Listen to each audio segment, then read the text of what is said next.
and respected their promises of discretion for almost 40 years. It would have been impossible for us to develop our plan for the world if we had been subjected to the lights of publicity during those years. But now, the world is more sophisticated and prepared to march towards a world government. The supranational sovereignty of an intellectual elite and world bankers is surely preferable to the national autodetermination practiced in past centuries. David Rockefeller, a member of the Council on Foreign Relations, actually believes that we would be better off if he and his bank of friends ran the world.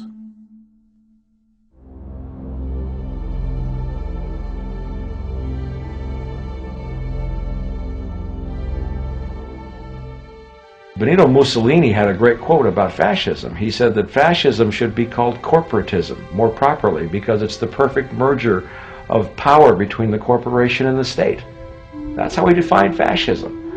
And that's what we're seeing here. The media controls the information that a person gets. In various ways, they can make sure that the average American watching the tube or reading the newspaper is going to come out with a certain mindset. It's going to say, this is good, that's bad, and that's all they have to do. You look at the ownership of corporate media in this country. Who owns CBS? Viacom? Who owns NBC? GE? Who owns ABC? Disney? Americans have been taught to expect their salvation from government instead of recognizing government as the most dangerous threat they'll face in their lives.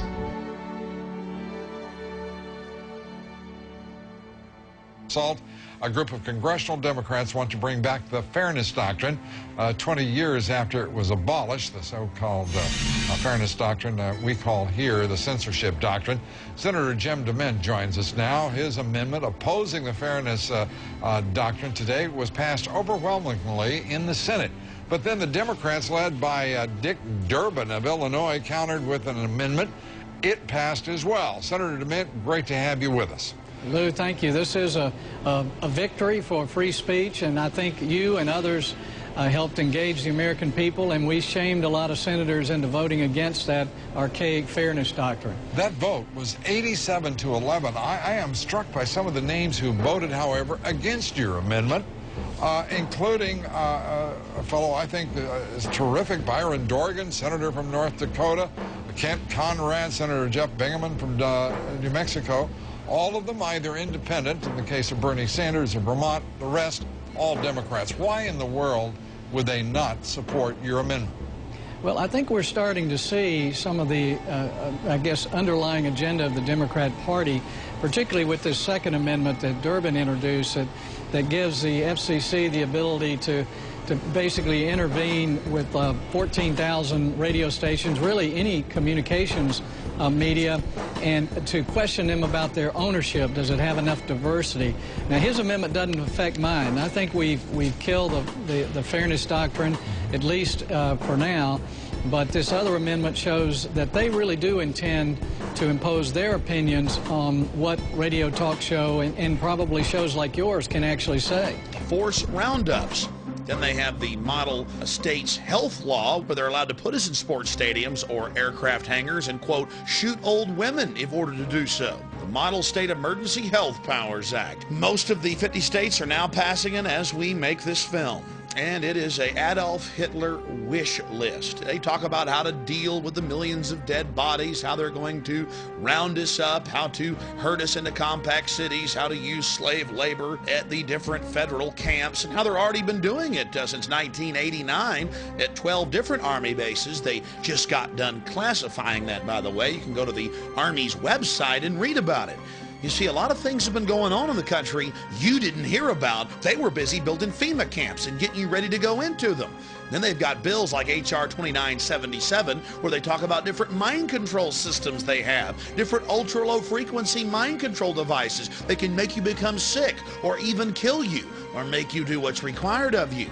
2977, an actual federal document, an actual federal bill admitting that they're spraying chemical and biological weapons on us through the use of something called chemical trails that they're adding to jet fuel, especially in military aircraft. And then if you go to law enforcement catalogs like Schomertech, the biggest law enforcement and military catalog out there in the world, they have the sonic nausea system, the supersonic nausea system, where they brag that police have been using this for years to manipulate and stop political speeches. It can make a whole crowd get sick, and they can't even hear it. Then ABC News reported the Kokomo hum, an entire town of people becoming ill from the ultra-low frequency attack on a mass scale. Now we can see a new world coming into view. A world in which there is the very real prospect of a new world order. The New World Order will be built, an end run on national sovereignty, eroding it piece by piece, will accomplish much more than the old-fashioned frontal assault. Council on Foreign Relations. We shall have world government, whether or not we like it. The only question is whether world government will be achieved by conquest or consent.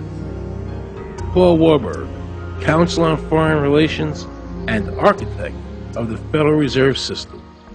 There's a group that get together internationally and they sort of play God with our money. You think that's part of what George Bush said was the one world order? They can't have a new world order only with a world police, military. Right. I think the financial system ultimately is even more important than the guns. The central bankers of the world are working together to create a one world government, a global police state as sinister as anything George Orwell ever wrote about, where every person on the planet Earth will have an RFID chip implanted, where the bankers and the governments can monitor every transaction you make. A chip in everybody would be the universal monetary system par excellence. Because there'd be no escape from it, and you'd be totally under the control of those who issue the electronic impulses in that chip. Their strategies are being accomplished through the World Trade Organization, the International Monetary Fund, and the Bank for International Settlements, which is the central bank for all the central banks of the world. Most people don't have a clue that these unelected private bankers actually control the governments of the world. They have financed and profited from every war since World War I without concern for humanity. The war in Iraq is an attempt by the Federal Reserve and their partner, the Bank of England, to control the Middle East and to make it a part of the New World Order. To defend the New World Order, U.S. soldiers will have to kill and die. Arthur Schlesinger, Council on Foreign Relations. Military men are just dumb, stupid animals to be used as pawns in foreign policy. Henry Kissinger, Council on Foreign Relations. Now here's Dan Rather talking about what they have planned for you and your family in the new police state America. Non-violent offenders who don't even have to be behind bars. They could be closely tracked by a global positioning satellite that can spot them down to a few feet. Electronic boundaries like those we impose on pets could be set up for these inmates, and surgically implanted electrodes could even shock them until they return to where they're supposed to be. One thing we could implant would be a subliminal implant. In other words, basically messages being typed into the subconscious constantly. Do the right thing, do what's required of you, be a good citizen, don't disobey the law. Well, this slug would love to make you do what's required of you and cram you in a supermax prison. Our prison population's jumped to 6.5 million in the last 2 years. Now they're talking about robots controlling us and implanting the entire population with microchips, or you're for Al-Qaeda. Oh, we're crazy. We're making it up. They'd never peddle microchips, would they? Something has to change, though. They have to find a better way to identify the bad guys, or the rest of us are going to stay home and watch the world go by on television. But we need some system for permanently identifying safe people. Most of us are never going to blow anything up, and there's got to be something better than one of these photo IDs, a tattoo somewhere maybe. The Saudis used an American device to scan the eyes of travelers. I wouldn't mind having something planted permanently in my arm that would identify me. If we don't do something, people are going to stop flying. If they stop flying, and I don't go to the Giants games, it means the bastards have won.